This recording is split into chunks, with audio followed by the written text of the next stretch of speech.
I'm so excited. We're here back again today. I'm Mandy Pretty, and this is my amazing aunt, Linda Tellington-Jones. And we're just having a great time in this series, going over talking story of Linda's amazing life and some of the many adventures and experiences she's had over. I mean, you've fit a lot into a lifetime, a lot, several lifetimes into part of a lifetime. I'm impressed. Absolutely. I mean, a lot. And my first years at Briarcrest Stables with Mrs. Metherall, and then the next steps were when I was actually 15, is when I met my husband to be. Interesting. I mean, holy moly. And I was at the Edmonton Horse Show. And that's where I was again, catch riding. I was riding a horse named Bouncing Buster. He was a maybe 15 one-hand quarter horse. And his normal rider, Ray Edgington, had ridden him through the 8 days of this horse show. If you remember talking about it, was 9 days. It was every spring in Edmonton, and it started at 8 in the morning and ended at 11 at night. And there were many classes that had like 30, 40, sometimes more horses in the pleasure classes. And so Ray Edgington had an accident on the 8th day, and he was in the final jump offs on the last day. And so I was asked to catch ride his Bouncing Buster horse. And I had the great fortune to actually win this class, which was a very big deal. And Went Tellington, my husband to be, was sitting next to my mother up in the stands. And when I won, I mean, mother was like really, you can imagine, as you know your grandmother, she was really excited. And Went Tellington was sitting next to her. And so he said, "Oh, how do you know her?" And she said, "Well, she's my daughter." And so he said, "Well, I'd really like to meet her." And so my mother invited him to the exhibitors horse show after. And at that horse show, there were 2 significant things. One, I met Went, and the second one that was really interesting, I had been at that horse show, I had been offered a job in British Columbia, because we were then, of course, Edmonton, Alberta, Canada. And so I was speaking to the judge, Mrs. Holland, who knew me, and she'd seen me win a lot of classes over the years. And I asked her about it, and she said, it's great that you're successful, but don't become a professional horsewoman. Get a university education, earn enough money that you can enjoy your horses as a hobby, which is certainly the best advice I think I ever had. Because the job that I have as a horsewoman now, it's not running a big stable and having a lot of clients and working all day and all night that any serious experienced professional, successful professional has to do. So I took her advice. So anyway, at that was a big deal at that horse show. And the second thing was that Went Tellington met me and was, coming on to me and said, that he'd like to buy that horse for me because the horse was for sale, Bouncing Buster. And they wanted a lot of money. I wish I could remember now how much that was, because it's pretty funny. Anyway, when you consider the prices today. But I said, "Listen, it's not worth it. I don't think the horse is worth it." And so I just ignored him. But he was determined and to know me. And so he invited my my mom, to his home with me, and then invited and offered me a job for the summer, looking after the horses in a job that he was doing. He had a company looking for researching out oil fields and selling them to big companies in the United States. And so my mother was really eager to get me out of town because at the Calgary Horse Show, like a couple of months earlier, I had met this cowboy and Huh. I was enamored. He had a big hat. And I went out with him, and come on, he was like 30, for heaven's sake. He didn't even know me, and he wrote me a letter and asked me to marry him. And I thought, get real. And I mean, I would have totally ignored the guy, except my mother, which is quite unusual for her, read a letter from him asking me to marry him and had no idea that I said, are you kidding? Oh my God, no way. So she didn't know I felt that way. So when Went offered me a job that summer to get me out of town, she was really wanting to get me out in the, out in the mountains. And Little did she know. little did she know. Yeah. So anyway, I went out and looked after the horses, and we were way in the mountains, in the Rocky Mountains, north of Banff and Jasper. And Went had hired two Austrian would-be cowboys who were engineers to do the work on the magnetometer that measures the anomalies to find oil fields. And they were really crazy. And he fired them and then taught me how to run the magnetometer, which was really fun. And, Wow. you know, So was Went a geologist by training? Is that what was that his a geologist and an Geologist. engineer and Oh. yeah, an explorer. I mean, he was a member of the Explorers Club. He was, he had been very successful in that business. And how did this is how did Went end up in Edmonton? Because he taught at West Point, is that correct? no, Or he was it West Point? he actually taught mechanical engineering or something at West Point. Wow. No. So I have, you know what? I don't know that story. Yeah. No, I was just curious because, Edmonton's a long way off from West Point. Yeah, but it's in the oil area. Yeah, so I suppose, it was the up and coming. I mean, he was on the cutting edge with the oil patch.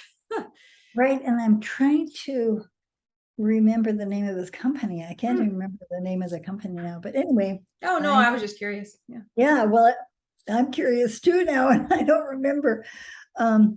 So anyway, as it turned out, over the next few years, we stayed in touch, and I wound up marrying him when I was 18.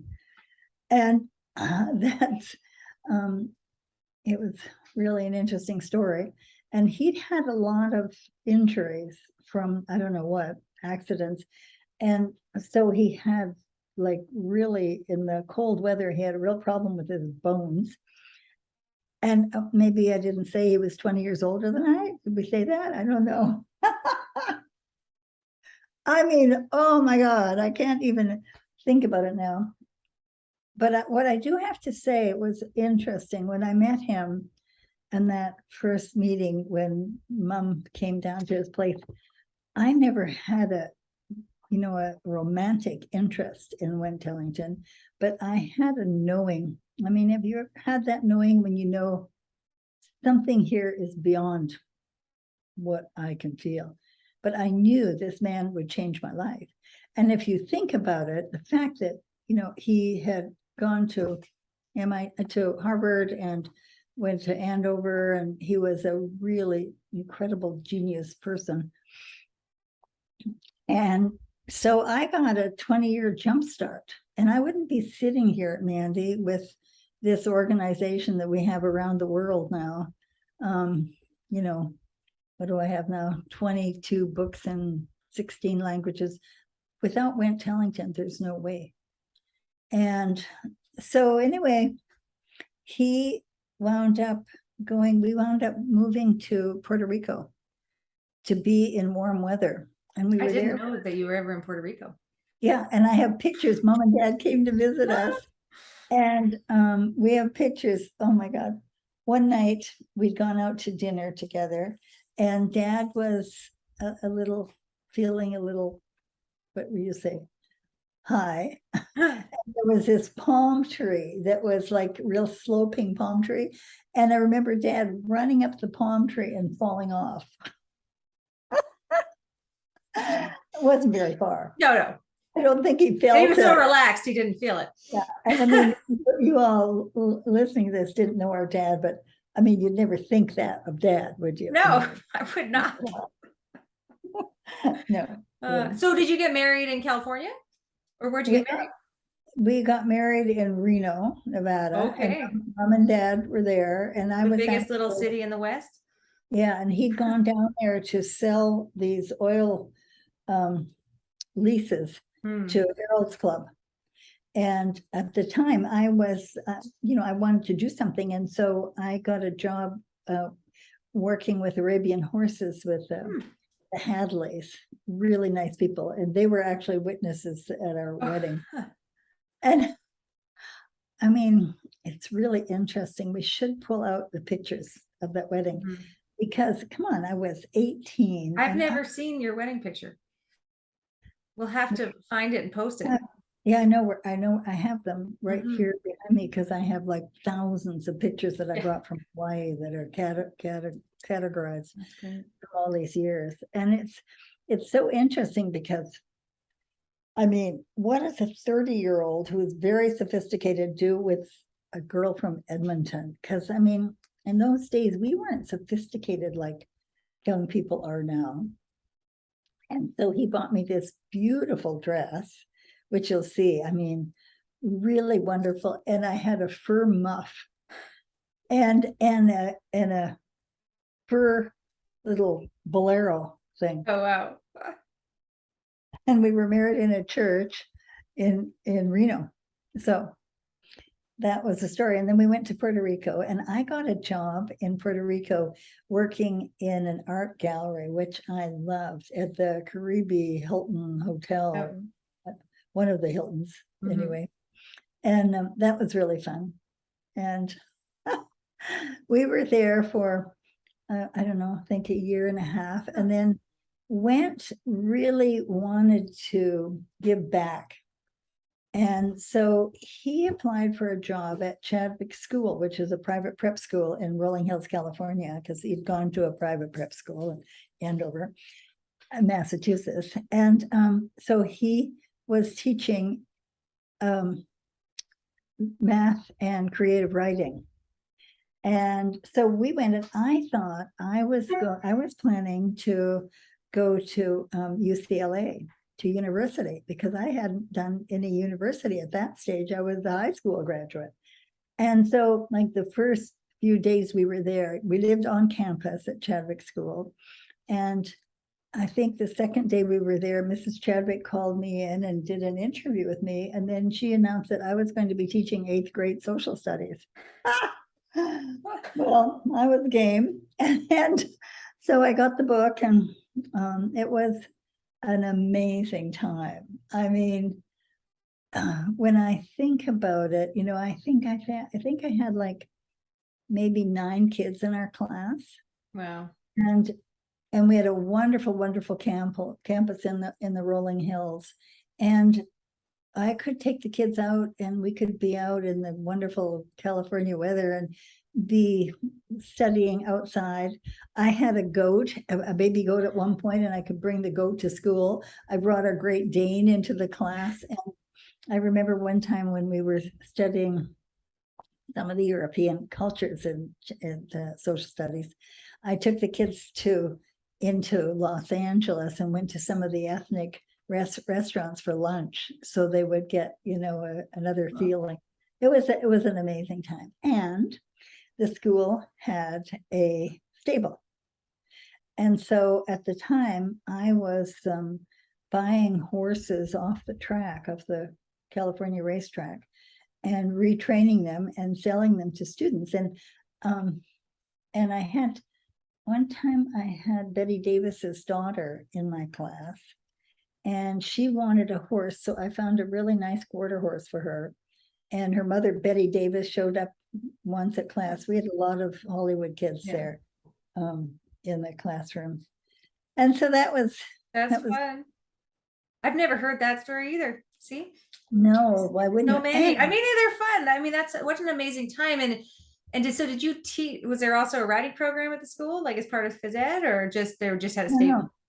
No, there was a stable there, and people who could, a few students could have their private horses. I mean, Betty Davis's daughter was the only one who had a stable there. And my current husband Yeah. now, what, 22 years we've been married, Yeah.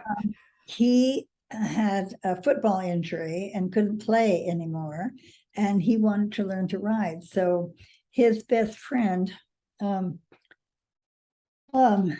was his father of his best friend had a ranch and had horses. So Mike Dimitrick, dad, sent a horse up for Roland to ride and to keep at Chadwick. Oh, wow. And so he wanted to learn to ride. And so I taught Roland to ride. And it's so funny because you see, I was only 3 years, and plus, I didn't tell you, I was senior girls' dorm mother. And I always thought the students didn't know how old I was because I was only 3 years older than they were.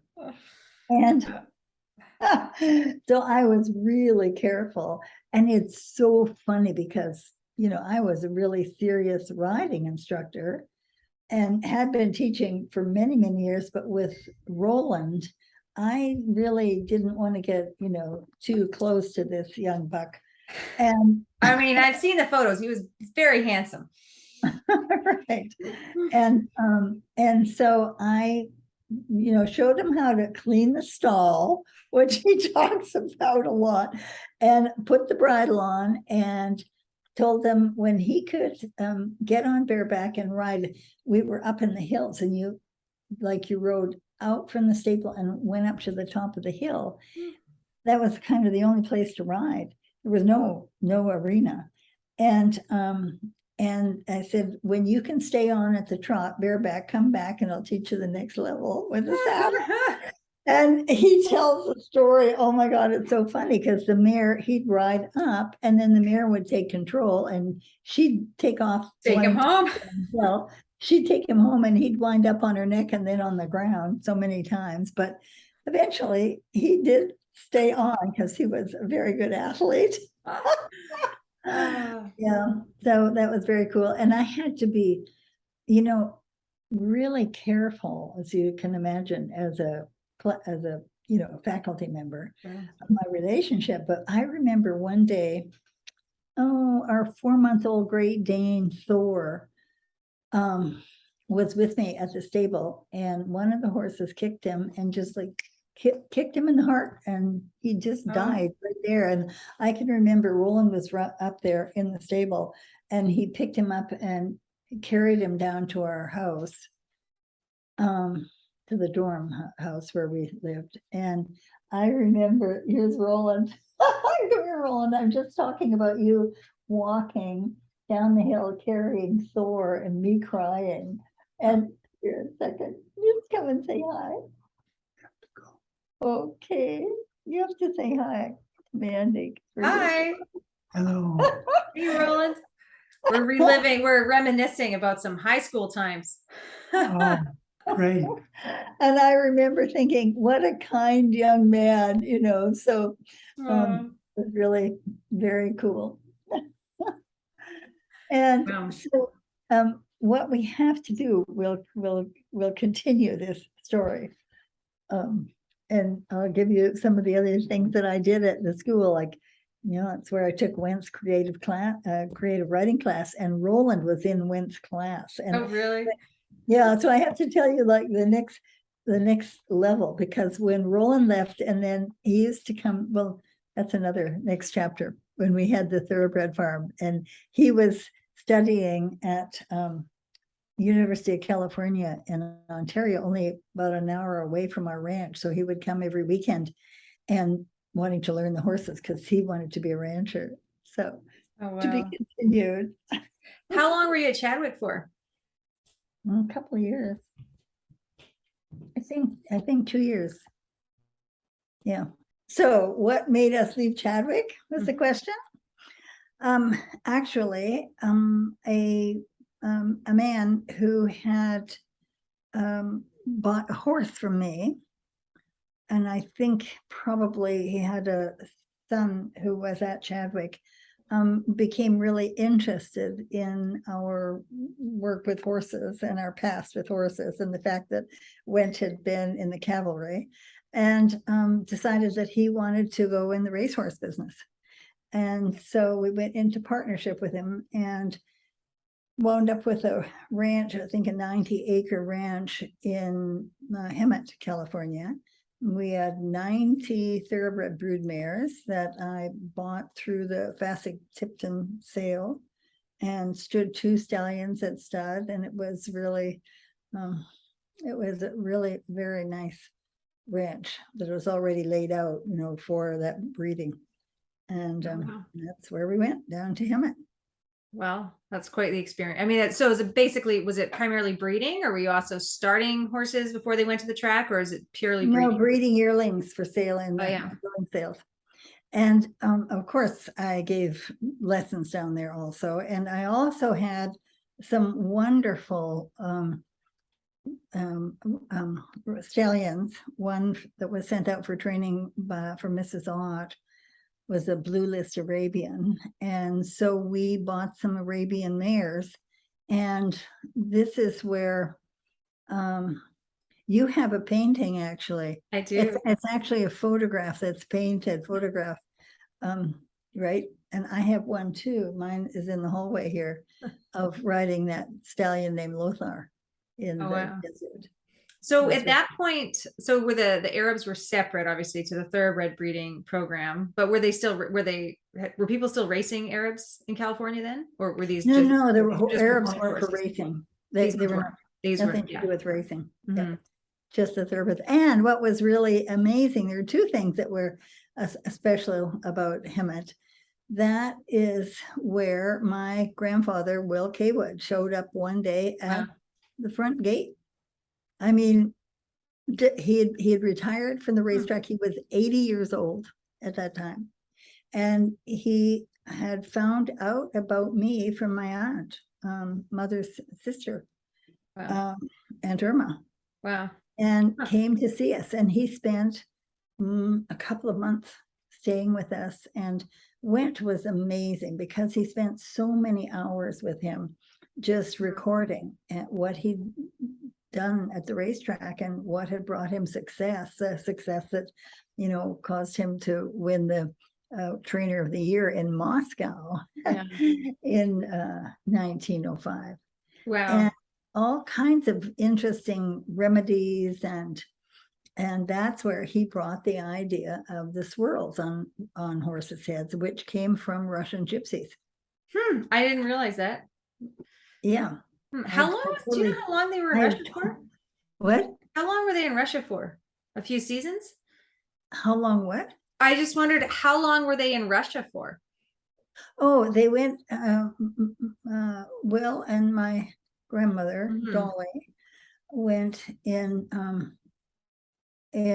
1902, and they left in 1906. I mean, I just can't imagine. I mean, you really think at that time, you're going on a steamship for sure, right? Or a ship of some sort. I mean, you weren't just like flying with a little layover in Europe to Moscow, Right. I mean, and you would have gone like just even the correspondence of organizing that at that time, just at the turn of that century, would have been. I just can't even imagine it. It would be it would be a hassle to get to Russia now with visas. So That would be a big hassle today, right? nothing compared to what they were doing. And just even how did that, do you even know how that came to be, that he ended up in Russia? I do, and the fact is that I have the contract that my grandfather's agent wrote for him with an Austrian racehorse owner, and we have the name of the owner, and we've tried to find him. Wow. And find the family, but I mean, totally different times, because so the owner would have been from like the Austro-Hungarian Empire. I mean, totally different. It's just, 2 world wars happened after that and changed the shape, geography. I mean, wow, it's amazing to think about. So you sent me that oil painting of the stallion he had afterwards, because it's 1914, that painting is that I That's have right. of the stallion. It's a hard name, I can't remember it. I'll have to go- Temsilla. Yeah, Sipacilla or We, Sempacilla. we should show that picture. I'll take a picture of it. It's hanging in my foyer. Or foyer. Because that painting was painted by the jockey of that horse, and he has a Wow. short neck, and he did have a short neck. Yeah. Yeah, no, he's very compact looking in the painting. Right. And because I think you told me after you sent the painting, that horse had an unbelievable career. I mean, as far as they shipped him all over North America, all over the US going to races, right? And even that in 1914. No, I don't think Oh. so. I Oh, okay. don't know anything about it. I believe they bought him as a breeding stallion. Oh, I thought, well, I must be mistaken. I'll have to look it up. Take a look, but I've never known that. And there's so much that we don't know. Yeah. I mean, what's anybody watching this and listening to this? No, find out what you can from your parents about their Yeah. parts of their lives, because I mean, I don't even know. My mother was born, Marion, your grandmother was born in Edmonton. What year? Do you remember? We could figure that one out, I think. But she was 92 when she passed away in 94. 94. Oh, grandpa was 92. 94 when she passed away in 2008. Is that right? I don't We can know. figure that one out. But I mean, again, I just But the reason it's interesting is to think the fact it was long after they were, well, maybe I think she was born in, well, we should find out, but yeah. the point is that they were racing horses in Edmonton. It was a big deal. Edmonton was a big track in those days at the Edmonton racetrack. Well, they even mention it, I think, in Seabiscuit. Exactly. Red was right. Yeah. And so there's much we don't know. Yeah, I mean, it's a good reminder though, because we're really lucky now that it seems like it's that much easier to sort of record things and keep track of it. But I just think about back to grandma and grandpa, what they lived through. Like, you just think of their generation saw so much change in their lives so quickly. They grew up as kids probably with, hardly having, I mean, cars were new, refrigeration was like fairly new. And then they end up living through to a time where you have the internet.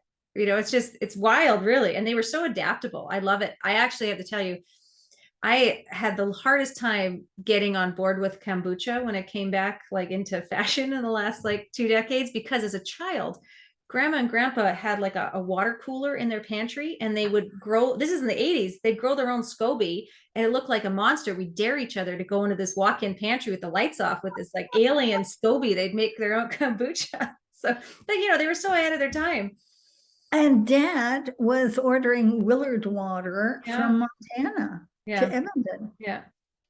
And they went on a cruise that was a macrobiotic cruise that Tom Mitchell was running. Yeah. And they were so generous, because I don't know what happened, but it turned out that they didn't have the capacity. They didn't expect as many people as they had on this cruise. And so they didn't have the capacity to cook the rice that they needed. Mm-hmm. And we should get Tom sometime to talk with us about that. Well, how Mom and Dad were about that, because they were so generous. I mean, seriously generous people. We digress about the amazing Marion and Hoodie, but we digress from the fact that Will showed up in Hemet. Yep. Right. And he himself had quite a lifetime of experience with racehorses. Right. And well, the whole time. Yeah. He came back from Russia. That's all he did was train. Yeah. Then he continued. He didn't continue as a jockey. He continued to train. And you asked me, how did he wind up in Russia? Well, he had apparently a reputation as a really good jockey. Is all I know, because I have an article about him. And then some Austrian racehorse owner had found his agent, and I have the letter from the agent hiring grandfather, and I also have his visa, Wow. papers of his visa for Russia. So, and I have a postcard that my grandmother wrote, staying up in the 6th level of the hotel across from Red Square, where I stayed many times at that hotel, describing the Cossacks down below shooting at people. I mean, quite a time to be in Moscow. Yeah, really. really. And on the cusp. so when that started happening, my grandfather sent my grandmother out back to Ohio, I think, to home. Her home was in Ohio. And then he rode with the horses to Vienna from Moscow to take the horses back to Austria, and then would have come back. Wow. And then he was always at the racetrack all those years. And my grandmother did not want to be on the racetrack. And so that's where he bought a house for her in Edmonton and set her up there. And then got his brother, who was a partner in the racehorse business, the breeding business. He looked after her. Yeah. So as you know, I mean, I grew up thinking that my grandfather's brother, George Haywood, was my uncle. I mean, my grandfather. Yeah. And he was actually my great uncle. So he never had children of his own, George, that we know of. We don't. Oh, Maybe. who was? Good. Who knows? Whoops, I've got a barking. Oops. So from Hemet, so how long he stayed in Hemet for a few months? We were there a couple of years. Years. Oh, okay. Yeah. Great. And I always remember from, the sort of. Oh, sorry. My grandfather. My grandfather stayed several months. Yeah. And when he was there, I mean, he was so interesting because he'd spend the whole day in the barn sweeping, the barn aisles, and everything was like pristine, clean. And he'd be whistling the whole time and just keeping company, talking to the stallion when he was in the stable, fault free. At the time he was there, we had only one thoroughbred stallion. And it was really interesting to be around him and his quiet attitude, which was exactly like his brother George. Wow. And then Roland, what's really interesting at that time in Hemet is that Roland would come and spend like every weekend with us because he wanted to ranch in Canada. Yeah. And he needed to learn more about horses. And so he spent more time with my grandfather, Will Kaywood, than I did, because I was working and he was just there learning on the weekends. Isn't that interesting? I love that. I think it's so interesting. From the sounds of it, Will was like a real observer and listener, because I always hear the sort of legend of him is that one of his secrets for having the winningest record at Pizza was that he'd run his hands. Is this true? Run his hands all over the horse's body before a race, and the horse would tell him if they were ready. Well, two things. The truth is his grooms did 30 minutes a day of this gypsy massage that we wrote the first book about. And then he also, when he was asked like what was the secret to his success, he said that he never entered a horse in a race unless it told him it was feeling fit enough to run really well to win. And whether he ran his hands over it, I don't think so. That's part of the gypsy massage that every horse in the stable got 30 minutes a day. Yeah. And in those days, it's very different from how it is now. Like totally. Every groom had only 3 horses, and they were there all the time with the horses.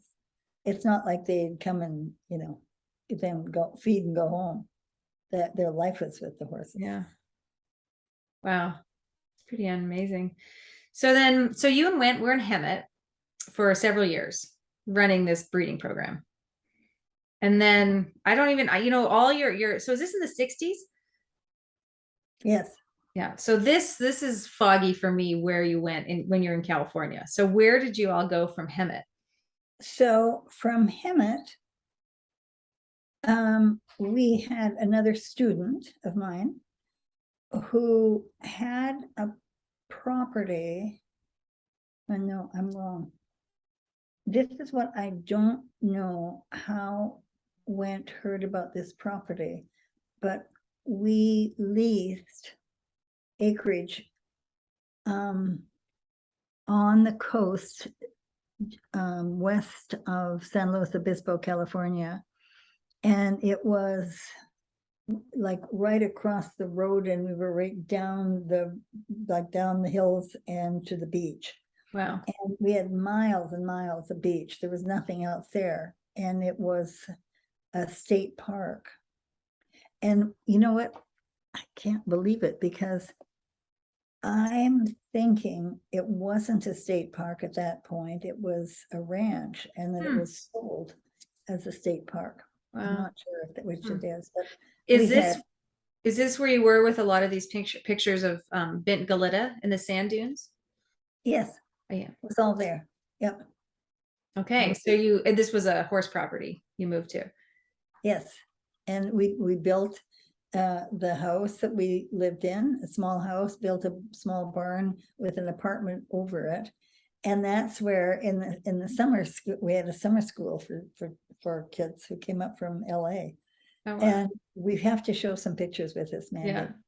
Some of the pictures, because it was really fun. And because it was based on, because I was a pony club, US Pony Club instructors. And for those of you who don't know Pony Club, it's not for ponies. It was originally developed by the British Horse Society for developing Olympic level riders.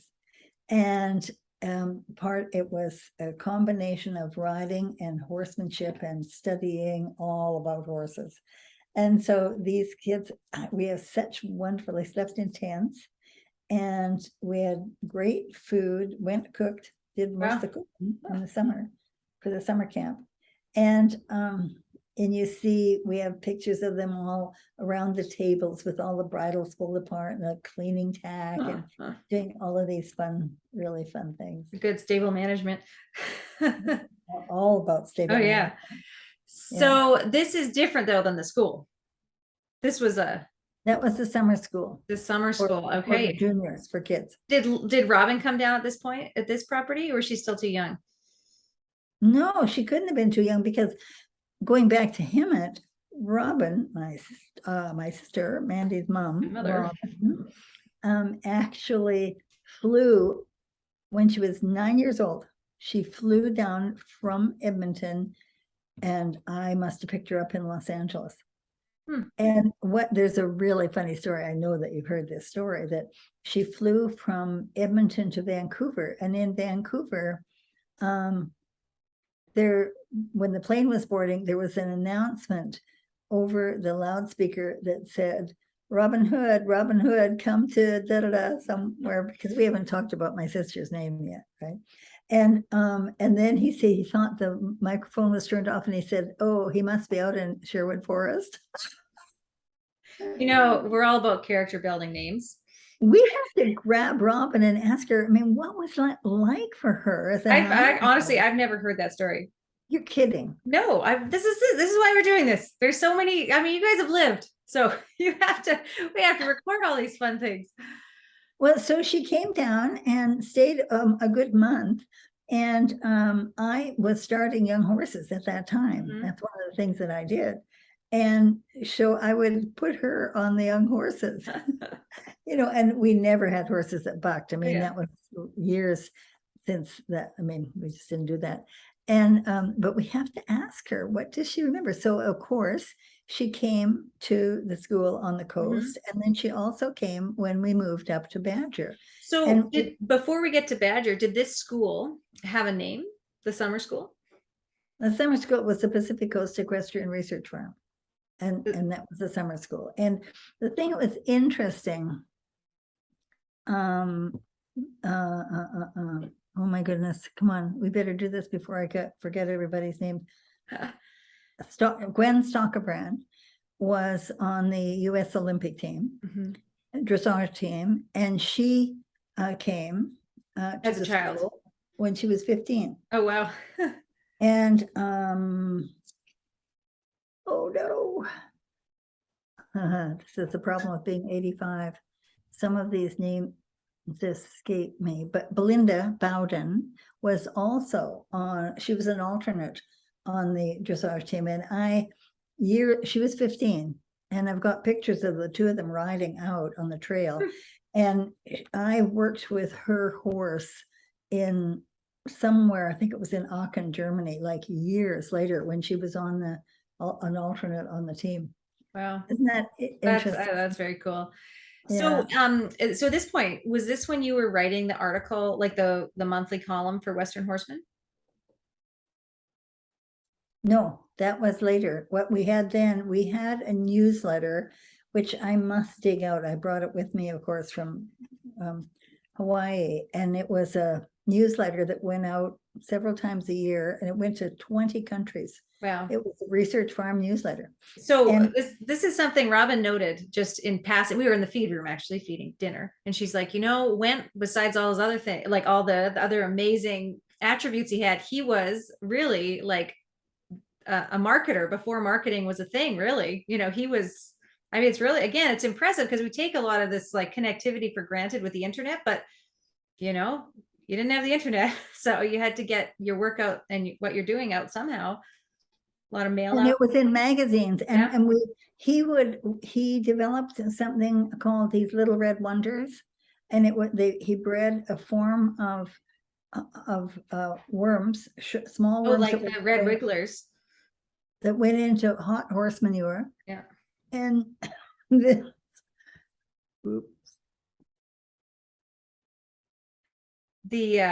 and then we would collect them 100 in a little box and ship them all over the US. Wow. Yeah, no, I mean, so many things, really pioneer in a lot of ways, a lot of products. And you did, well, that was probably a bit later that you did the once a day warmer. And did you do like backward facing trailers? Did you sort of research on that? No, he designed that backward facing trailer at Los Osos. Oh, okay. And actually, we should try to find it, because it used to be, there were these huge, beautiful books in 4 languages called Peak, the annual horse like encyclopedia. Yeah. And there is an article in there about the trailers that we just designed, and Wow. we had, and the research that we did with them, checking pulse and respiration while horses riding backwards and forwards, and the difference. Wow. Yeah, that's Again, all. I mean, this is in the 60s. It's wild.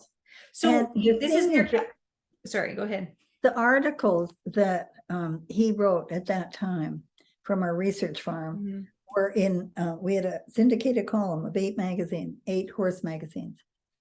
And he was the first one to write about keeping horses at home, because the only information in the horse world in English in the United States was about farm horses. There were no backyard horses. Yeah. And no, can you believe this? Nobody knew how to keep them. Like, how much to feed, that was not general knowledge. Yeah. You didn't keep your horse at home, you kept it in the stable. Right. Was this when you were doing the Cal Poly courses for starting young horses? No, that was later. Oh, okay. It wasn't when you were right down. That was later. That was when I was at Westwind. Oh, I told you I can't keep track of your California adventures. No, I know. I mean, you moved around. The thing is, okay, in the 6th, I can't remember, but what year it was, I should look it up, but I was a founding member of the California Dressage Society. Oh, wow. It's either 1960 or the early 60s. And what was really interesting, Rahoinsky, who was one of the head riders at the Spanish riding school, came to Los Angeles, and there were 10 of us who were invited to go and work with him. And I was one of them, with Hilda Gurney, and I can't remember who else. was Wow. invited. And then we had one of this big, some disease for horses, I forget which one it was, and it was canceled, but Oh. so I never got a chance to work with him, yeah. Wow. The I mean, it's because you have so many stories. No wonder you can't remember every date. I mean, I can't keep track of the dates of when things have happened and where, so it's understandable. So at what point did you and Went write your first book together? That Because it was, was it physical therapy for the athletic horse? Is that the 60s? the next time we do this, I'll have the books here. Oh, sure. Sorry. Because the first one was, yeah, we mimeographed it ourselves. Mhm. We published it in cooperation with the Arabian Horse Journal. They paid for half of it. Wow. And then that was in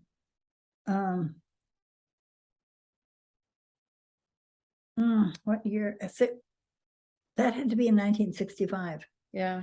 And then in 1972, I have to look at the dates. It became a chapter in this book. I've got to get my books in here. These are only very few of my own personal 32 books. So this is. I have that copy. I have one of the original copies too. And this one,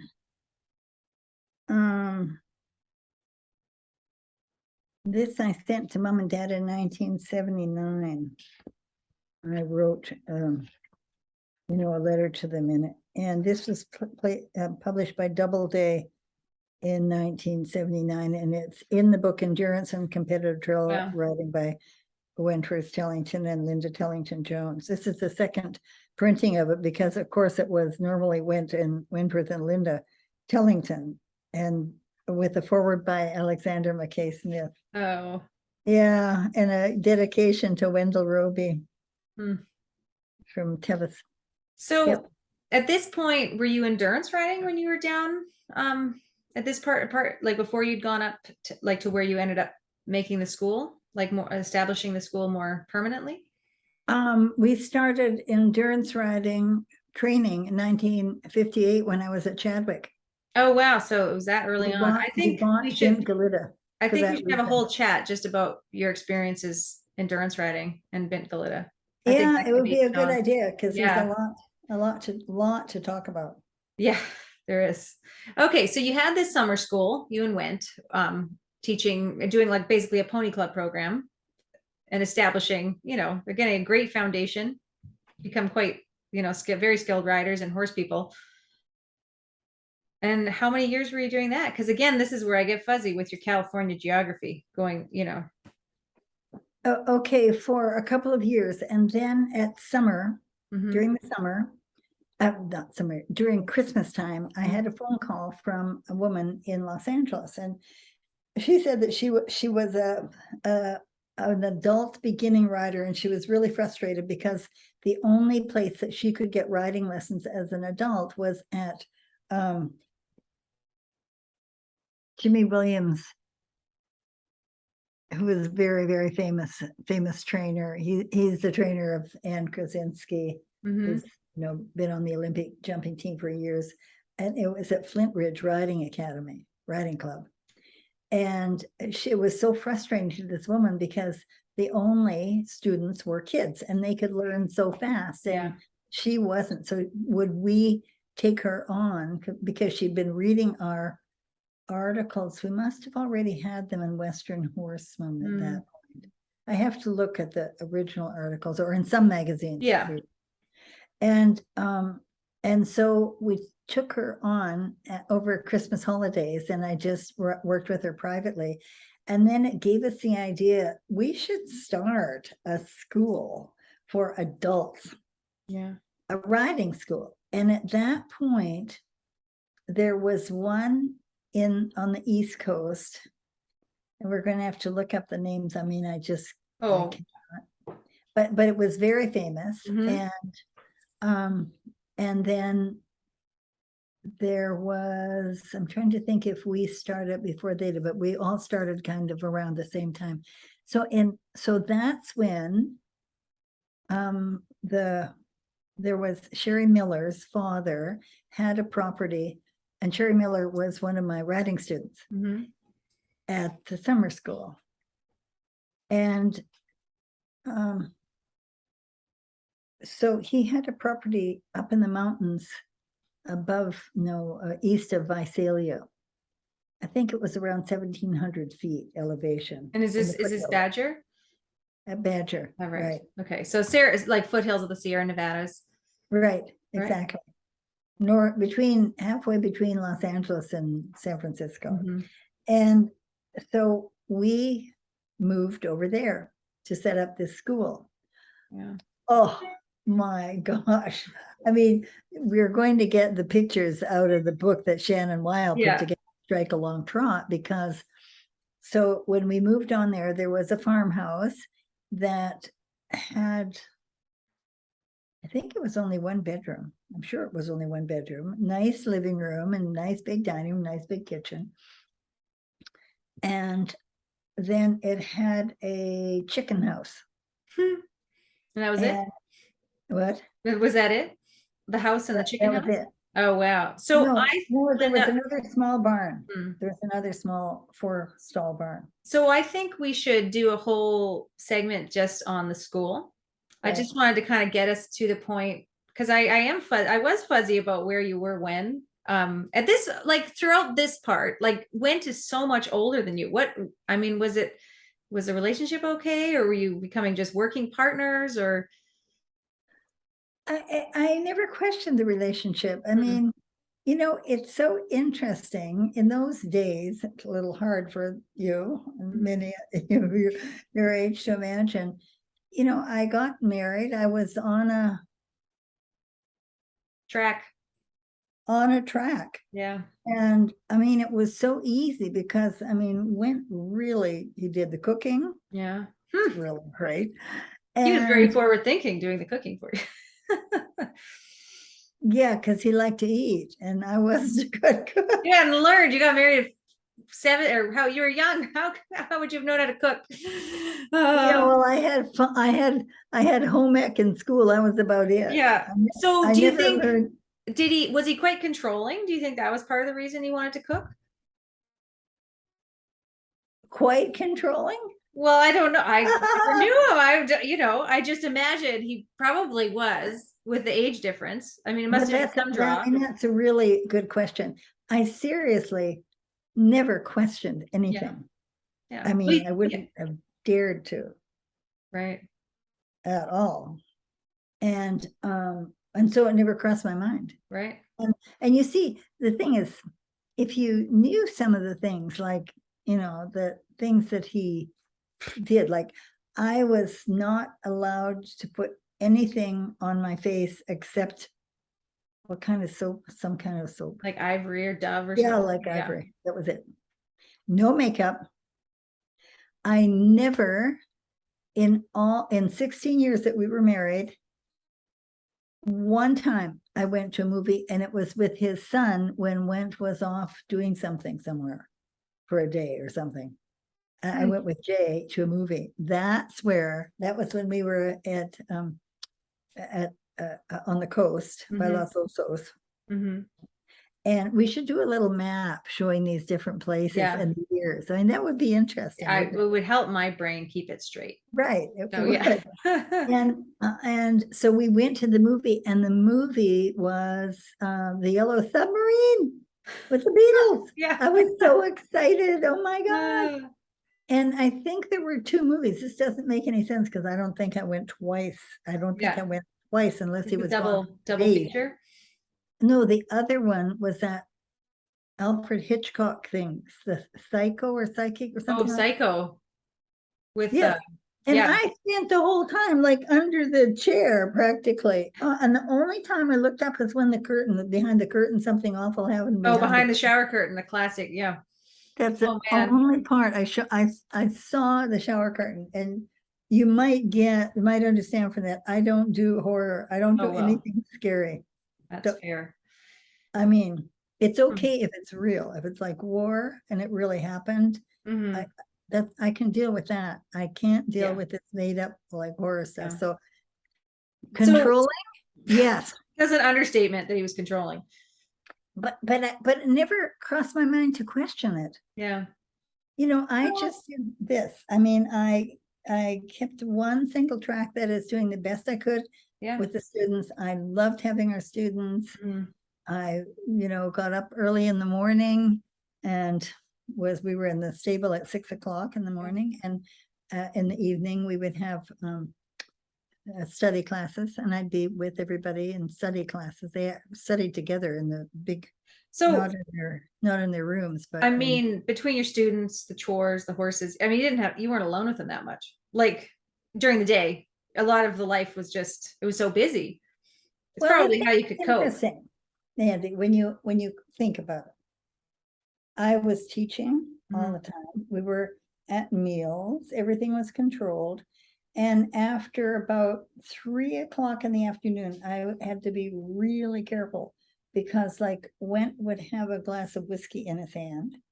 And once he started that, he would never sign anything after like 3 o'clock Mm, because he knew he wasn't, I guess he knew, but I mean, it was never a discussion. no. I never talked to him. I mean, I never had a discussion with him. Yeah. And it must have been terrible for him because come on, at that point, I had not come to a place of spirituality or intelligence in terms of thinking, for God's sake. I just taught. Yeah, And it probably wasn't that terrible for him because do you think he wanted a partner that was going to question him? no, but what he had when we were at the school in Los Mm. Angeles, he was part of Or you mean more like intellectual stimulation? yes, he Yeah. was part of I'm Yeah. trying to think of the Rand think tank. Right. And when we were at the research farm, Mm. he developed a program for coaching. And when we were at Chadwick, I mean, he had really special ways of teaching. Like in his math classes, people had a pencil and paper, and they couldn't erase anything. I mean, it was like Hmm. really disciplined. Yeah. And I took his creative writing class. I wish I had what I remember some of the things that I wrote at that time because he was a really wonderful teacher. Yeah. But as a partner or as a husband, that was not really like, part of the Yeah. Yeah. question. I mean, this is kind of shocking, and it's interesting that I had 16 years with him, Mhm. never, ever a question. And but this person never kissed me. Wow. It's funny because Gabrielle wrote this beautiful book Yeah. about, my life. And she said, well, he was just using you. Well, not a bad way to be used when it changes your life, because look what I learned. And I didn't see it that way, Mhm. but that did really keep him focused because he made really great connections across the world in the Arabian horse business. Mhm. And we had excellent connections. I had horses in training from Basie Tankersley and John Rogers and some of the very top recognized breeders of Arabian horses in the United States. And And this is Dot, I mean, yeah. sent 2 stallions to me, and that was all, as you said, marketing. Yeah. And so Wow. it's not like I was unhappy. That wasn't the question. I was on like Yeah. You were on your track and you knew what you on wanted. track. Yeah. And I think, you have like you're an optimist too. Do you know what I mean? Like, I feel like I think naturally you just would have focused on what was going well and what you wanted versus that you were stuck with this controlling husband. Not that you're stuck, because I know there were real benefits in some ways to being I with him. never felt stuck. Yeah. ever, because I wouldn't allow myself Yeah. to that way. And I Sure. never allowed myself for a second to ever think about what he was saying or doing or critiquing it, because that would have been like not good. But Yeah. I mean, that comes from mom and dad. Yeah. I mean, you know, Your mindset's important. You didn't like, just don't let yourself go down the rabbit hole. take a choice. No, take a choice. Yeah.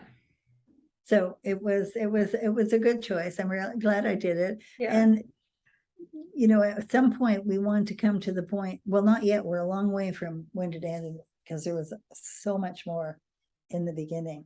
And the cool thing is, I mean, I stayed in contact with Went until the day he died. Wow. Where was he in California? You know what? I think he was in Arizona, but he Oh, was okay. 80 at the time. Wow. Yeah. But he was in the West. And Yeah. He didn't go back east. no, Yeah. No. Wow. Well, what I think we should do next segment is talk about school, because I mean, that's a huge part of that period of time, isn't it? yes, and we want to be sure that we bring some of the pictures in of the students at the summer school and the wonderful time that we had. Yeah. When I post the video portion of this, I'll make sure we have the photos as well on the page, because I mean, you have so many great photos. They're very fun. Yeah. Oh, is this the time frame where like the Pebble, there's that great picture of you and Robin jumping simultaneously at Pebble Beach? Is that in this time frame? Or during Pebble the Beach was school? 72. Oh, so it's a bit later. Oh, that's when Yeah. Robin and Phil lived down there, maybe, or we're down there. Robin was living there, and she has great stories. I know. But we seriously have to get her in on this. We should. We'll bring Robin in. Yeah. What Yeah. it was like when she was 9 years old. Like, talk about courageous, for goodness sake. And I don't think she was ever afraid. I never think it crossed her mind. But it's like you, when you were 4, getting on a plane and flying down to us in Colorado. Oh, yeah. Runs in the family. I guess so. All righty. Well, thanks, Linda. You have cleared up. We'll see. This is why we have to record it and talk about it, because it clarifies little tidbits. And we do have to make a timeline. Yeah. No, I think and a map of California. Yeah. Showing, Helps having an idea of where it's a large state. Yeah. We went from Puerto Rico to Los Altos Hills. No, sorry. No, to Rolling Hills, Palos Verdes. Rolling Hills. Yeah. Thank you. And then from there to Hemet, California. And then from there to Los Osos near San Luis Obispo. Yeah. And then just up, Badger? and then from there over to Badger. And from Badger, and while we were at Badger, before we get away from that part, we'll go into it when we're there. Yeah. Because, before we go to the school, we had an apartment in San Francisco. Oh, did you? And that was incredible. I mean, we paid like $250 for a 2-bedroom apartment, and it's like right at the main crossroads in the middle of San Francisco, and we were in a back street. Wow. So it wasn't loud or noisy, and we would take our students up there, and this is in the 60s. Wow, what a time. Wow. And the thing is that we took our students, and Shannon was there to the movie Hair. Isn't that wild? That's fun. And I took the students, and we took a cable car, and we were at the B-Inn, that big B-Inn in Golden Gate Park. We just showed up there. We heard that it was happening, and we showed up. Isn't that wild? That's so cool. Wow. I didn't know you had an apartment in San Francisco. So there you have it. Another tidbit. Perfect. Okay. Well, thanks, Linda. As always, it was such a pleasure and so much fun. And I look forward to getting all the details about the school in our next segment, because I'll have remind me at the school to show you the fencing pictures. Oh. Because at one point, like fencing, like not hammering and nailing and nailing. No, you mean like fencing? Fencing. Oh, on guard. On guard. Fun. Okay. Thanks, Linda. Bye. Aloha, bye.